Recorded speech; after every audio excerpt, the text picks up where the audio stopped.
Good morning. This is Gaming Perspectives with Saul and Jolene. And today we're talking about, is the GM a player? Yeah, and a little bit of segue into GM-less games, I think, because the two kind of meet somewhere in the middle as far as for me. First, I think you should say that this is a question that Right. somebody asked. Yes. And if you're going to ask questions, I think they should be more specific because this is a very broad question. Well, it's a question that every once in a while pops up on Facebook and also other social media.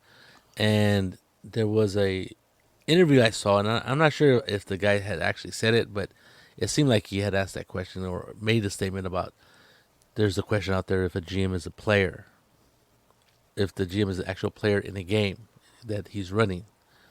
And I always thought it was an odd statement or question, or either way. It was kind of odd. And it always seemed kind of like, to me, well, of course, it's a kind of a wacky question to me.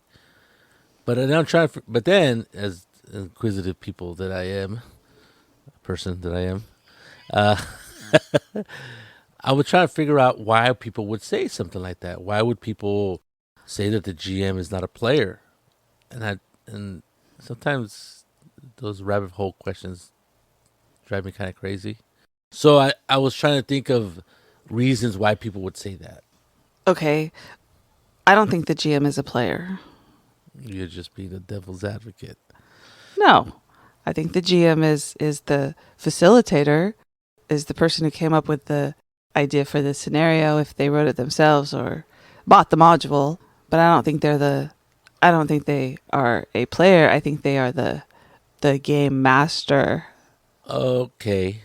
So that's what I was trying to think of what the reasoning was. And I came up with a few.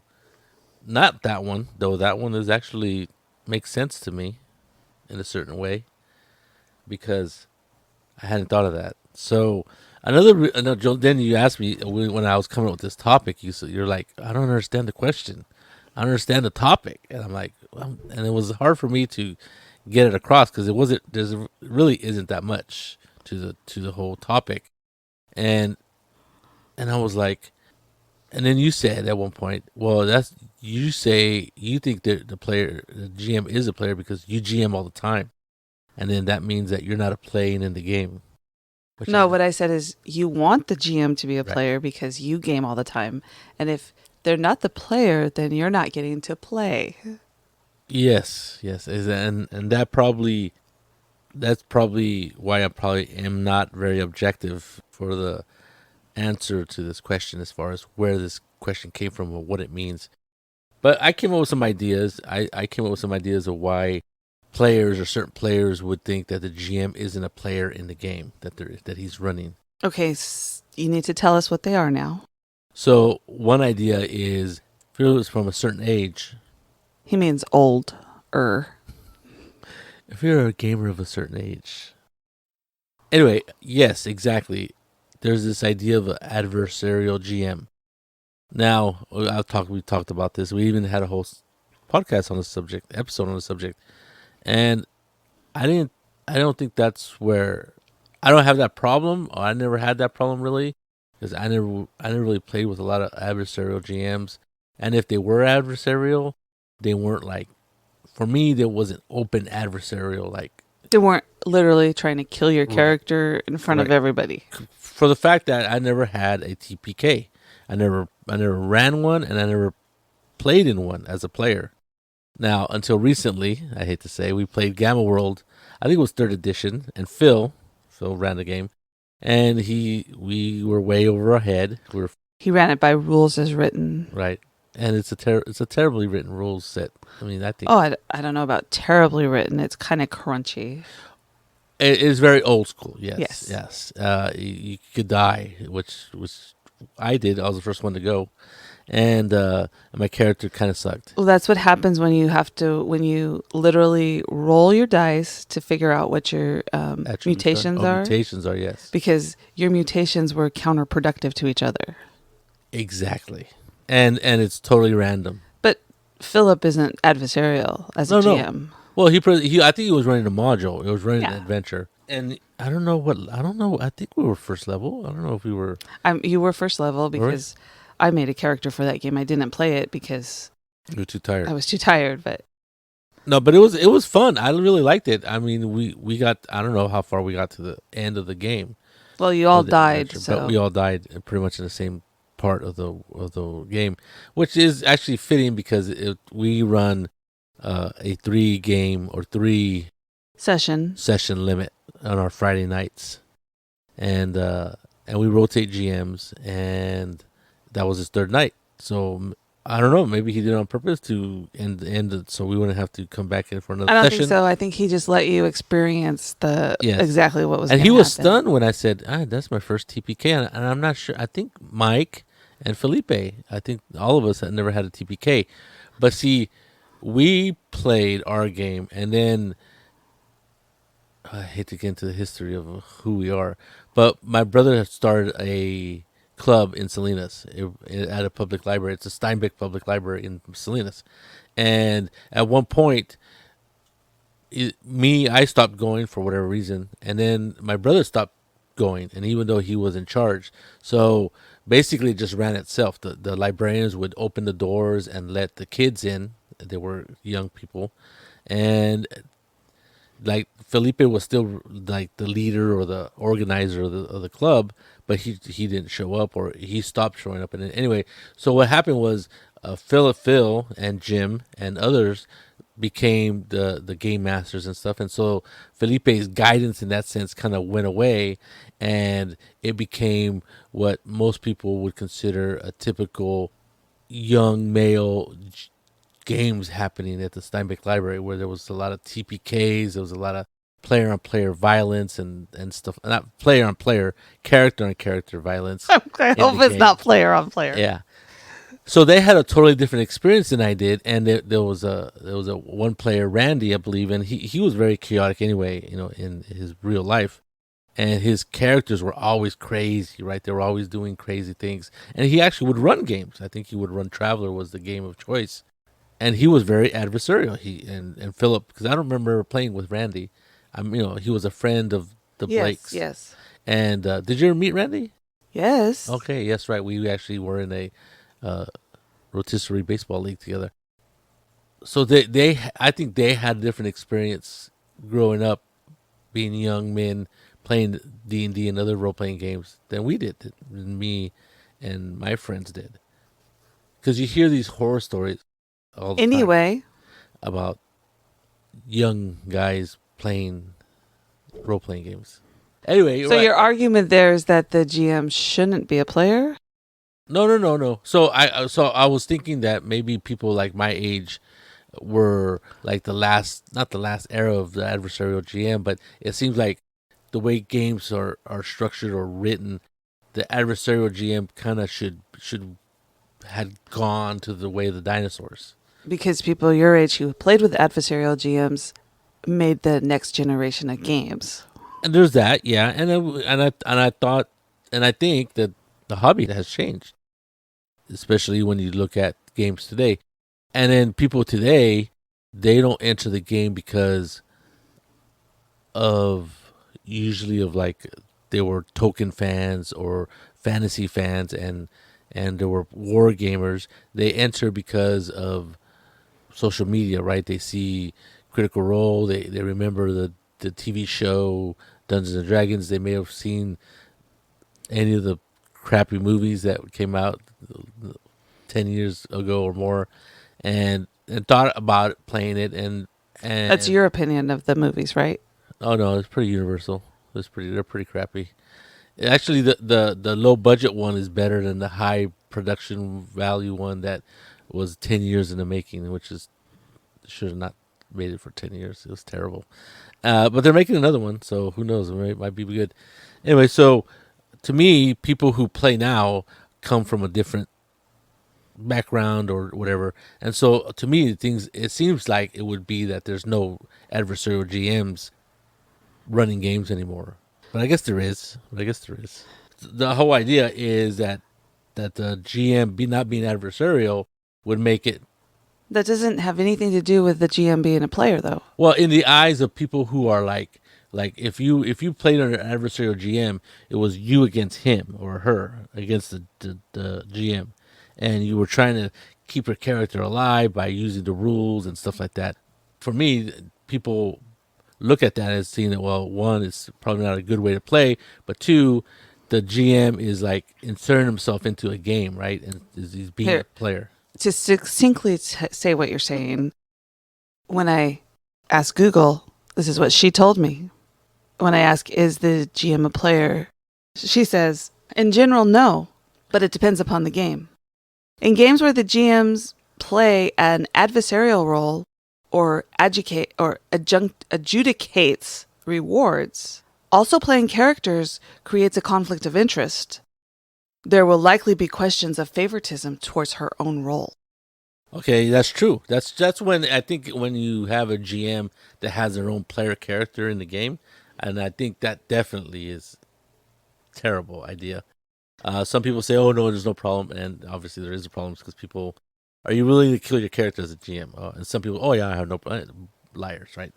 Anyway, so I think there's that too. You're right. There's that situation where maybe even if it isn't a GM character, GM PC, they might have a favorite NPC, right? And I've developed that in my game.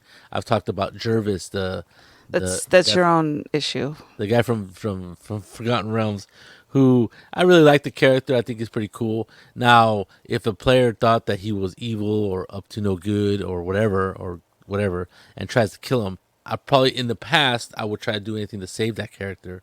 But now, I'll let the player I don't think you would. I would let the player do the action and have to deal with the consequences. That's what Which wouldn't it be good because Jervis is the leader of the town, the person in charge. Yes. Anyway, so you're just saying basically that the game master isn't a player, even though you're arguing in what you wrote earlier that the game master is a player.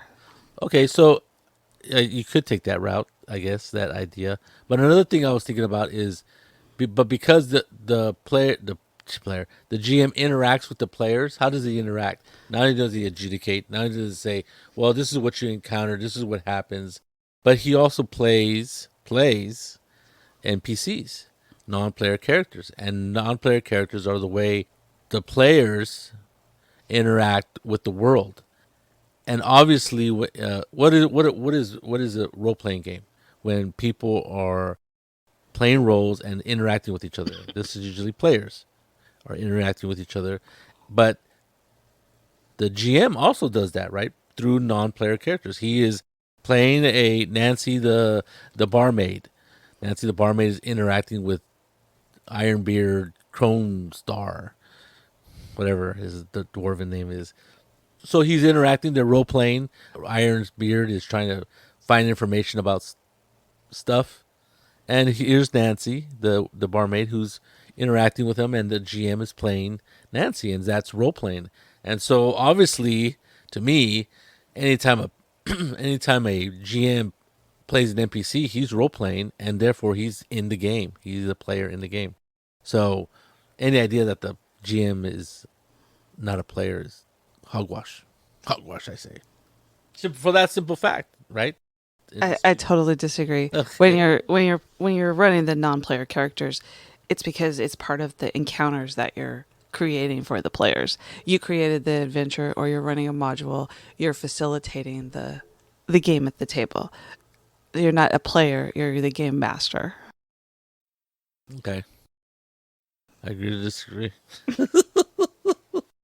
So we were going to talk about GMless games, right? This question brings up the idea that the game master maybe shouldn't be in charge. That it should be, because people don't want these adversarial GMs, which I haven't really met. But no, the game master as a player would mean that you were playing a GM-less game.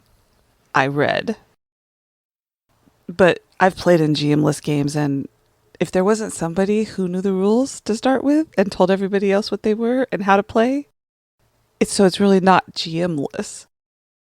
that person or people who have played it before or know the rules have can facilitate for everybody to be able to play it. Right. But still, when there comes to be a question, people are going to have to stop being the player and look at the rules and make a decision.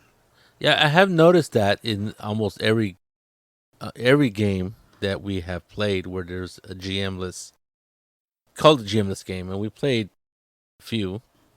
There's always somebody who seems to be in charge because they know the rules, and because of that, knowing the rules. And sometimes It's not always just one person either. Sometimes you're it's a right. couple. There is just, sometimes it is a couple people, and it's not quite the person's in charge of the game he's not like a GM, but without that person who has really read the rules and stuff, it really doesn't work, right? We wouldn't know what to do, the rest of us. So GMless is kind of like a weird name to me because there is somebody usually who knows more about the game than everybody else and we lean on that person at the very least to sometimes like not adjudicate the rules but at least explain the rules better, because sometimes there's going to be questions as to what this means, and we have run into that quite a bit. Sometimes We run that all the time in the GMless games, and I think there's certain games we haven't played that are supposedly are more GM-less than others. The ones we played were pretty seemed kind of complicated, to me. Well, if it's going to be GM-less, I get the feeling it has to be kind of complicated, right? Because there's nobody running the game. Yeah. So there have to be all these rules. And we'll take the Lindworm game that we That's played, exactly for what I example. was thinking about. If Bay hadn't read the rules and then we all had them, right? So we Yes. were all looking at them and figuring out, you kind of had to read it to figure out, what your goals and stuff were, and because each character had different objectives. I think it might be if there's no GM, then the players really have to step up and unfortunately read the rules. Because a lot of times when I run a game, it might be a one that people have never heard of. Like the other day, just a few weeks ago, I ran this. The one time you run new games all the time, so Right. people haven't read the rules, or Right. you give them a PDF like 2 days before. Well, I try to give them a little bit more. I share the PDF that I have with them for the game before, so they can at least. Or you send them a book in the mail and Try- say, "Okay, we're going to play this next I Friday." do that too. So I do that, and I ask them, hey, if you really want to try this, get the experience of the game, you should make a character. And some people do, some people don't. And so when we get together, usually I'm the one with the most experience with the rules because I have read the rules, I looked at them, and I go, I want to play this game. And we play the game. And usually the GM, I hate to say it, the GM is the person who usually chooses the game, buys the books, and then presents it to the players and say, hey, let's play this game. And so the GM is the one more knowledgeable than the rest as far as how the rules work. So when there's no GM, then all the players have to step up. It seems like they have to step up, read all the rules, try to understand them as best as possible, and then play the game together. But because I haven't really done that. When the Lindworm came out, I read the rules kind of, and I'm like, okay, it didn't really make too much sense. And I heavily depended on Bay to interpret or give me the understanding of what the rules said. But if everybody had done their due diligence in a GMless game and read the rules to the point where they understood everything, how it works, and then began the game, maybe you won't need somebody like Bay to explain the rules when you're not quite understanding what's going on. Well, and even when you do read the rules, because I read the parts that I read it as we were going through it, and as soon as I got it, and we Right. figured out what we were doing. But even then, we had to have a discussions about different parts of the rules. And since we were playing on Roll20, and we weren't playing in person, which I think if you're going to play this game, the Lindworm game, Yeah, I forget what it's called. I don't think it's called the Lindworm. I don't know what it's called. You're right, it's not called the Lindworm. But Anyway, if you're playing that game, it should really be an in-person game with a board and actual like pins to pin stuff to the board, because you're doing all of these things where things are supposed to run together. There's supposed to be a line from one action down to something, Right, right. and different things like that. So Well, we had that whiteboard on roll 20. yes, but on Roll20, it's not exactly the same as in person. I agree. And also, Bay and Morgan took a lot of time to create separate pages with. I mean, we all set up the game, right? Yeah. But after that, they took time to put all the rules in that they thought were important to know and the actions that you could take. Because if they didn't do that, it would have been a lot harder to figure it out. So, although it says it's a GM-less game, I disagree that because people had to figure it out and do it, because usually the GM facilitates that kind of stuff, right? Right, right. And sometimes, if you don't have a GM, everybody has to know the rules. Where a GM can sometimes, so when in a regular RPG where there is a GM, the players don't really have to know all the rules until they encounter him, right? Until they need that rule, and then the GM tells them. Technically, in a regular RPG game that you're playing all the time, you really should know the rules for your character. Maybe you don't know the rules Right. for everything, but if you're a magic user, you should know how to use your magic. That's true, but I mean, a lot of times the GM says, "Oh, like for combat, oh, the person doesn't know." He goes, "Oh, you roll a d20, and this is the number you need to roll, that or higher or lower, whatever." So you're right. I think GMless games, depending on how complicated they are, some I think are a lot less complicated. I think I played in a samurai game. I thought it was very interesting. I think I felt better playing that game than I was playing the Lindworm.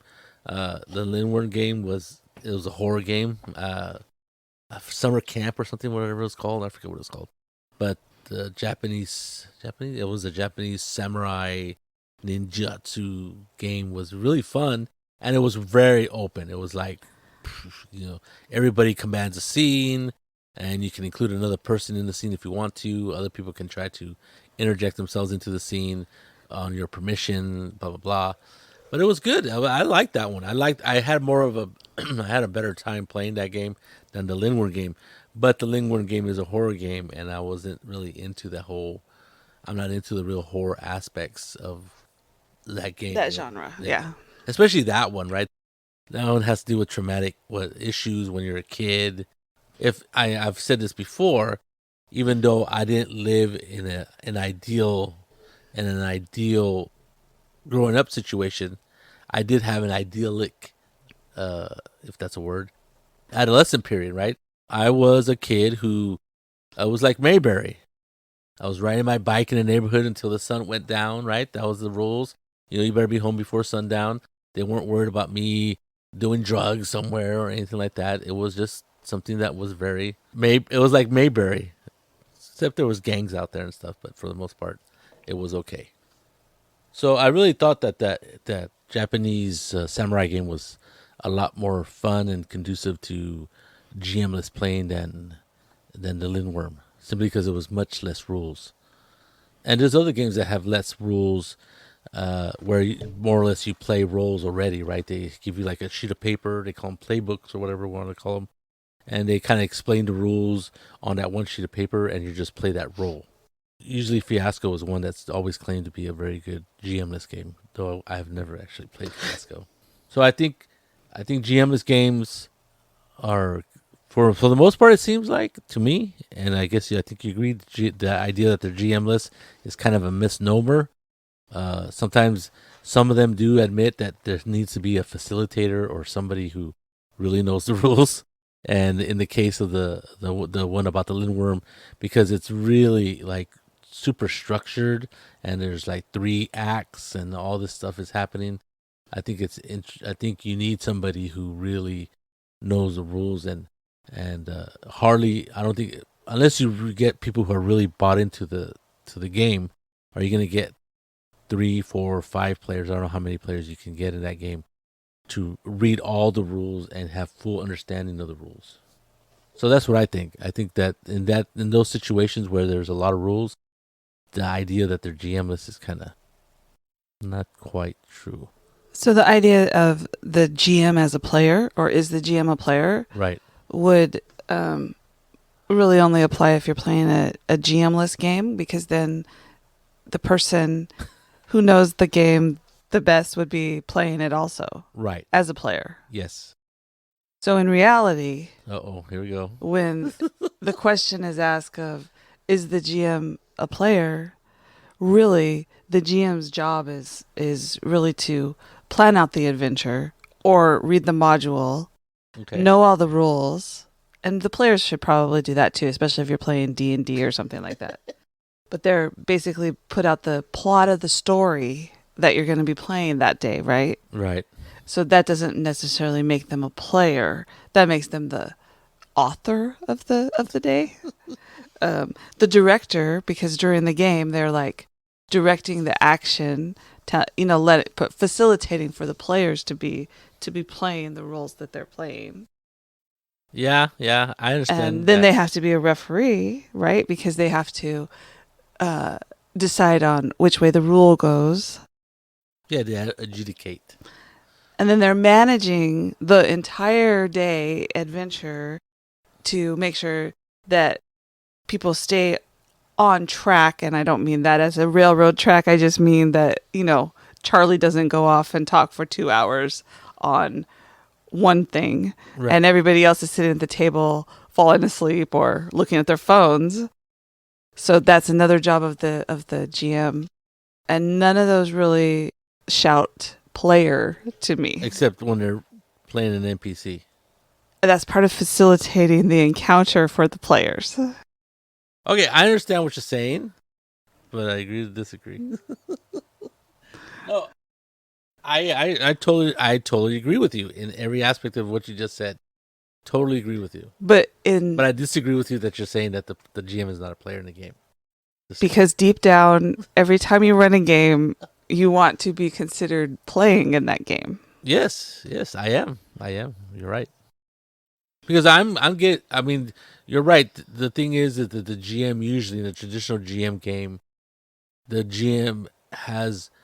I'm not saying that he doesn't have more responsibilities. In fact, he does, or she does. Right? They have more responsibilities in everything that makes the game work. They're talking about. People talk about pacing. They talk about timing. They talk about keeping the game going forward. Making sure it's balanced. I don't worry about too much about balance, but they do talk about moving the game forward and keeping the game interesting and entertaining, and that's a lot of hats that the GM wears. And I think anybody who out there who's never GM'd and has been playing for a while, you have to GM. One, it's a learning experience, and it opens your eyes to the machinations that are going out behind the screen. I know most people don't use screens anymore behind the GM screen, but you really like, holy cow, this is a lot of work, and maybe you're nicer to your GM after that. But at the same time, I think when you're playing all those hats, you're taking this hat off, putting that hat on. One of the hats you put on is the player, because you're playing an NPC and you're interacting and you're role playing with another player, and you're part of the game. I mean, there's no doubt about it, and you are a player in that game. I know you're smiling at me, just shaking your head no, but maybe I'm not being objective because I GM quite a bit. You're totally not being objective. I don't know. All of those things you just said would mean that you were directing the game. If you considered it a play or a TV show, you would be the director, not the player. Yeah, I gotcha. Well, I think we're just gonna have to disagree on this one, and that's okay. That's fine. We don't always have to be whatever, single-minded. And let the listeners decide. Email us or leave a comment on our Facebook page, Gaming Perspectives. We have a Facebook page. I don't know if you've ever been there, but go on there, answer the question, let's see what you have, or give us some more topics. We would love to hear from you. This is Gaming Perspectives with Saul and Jolene. You have a good day.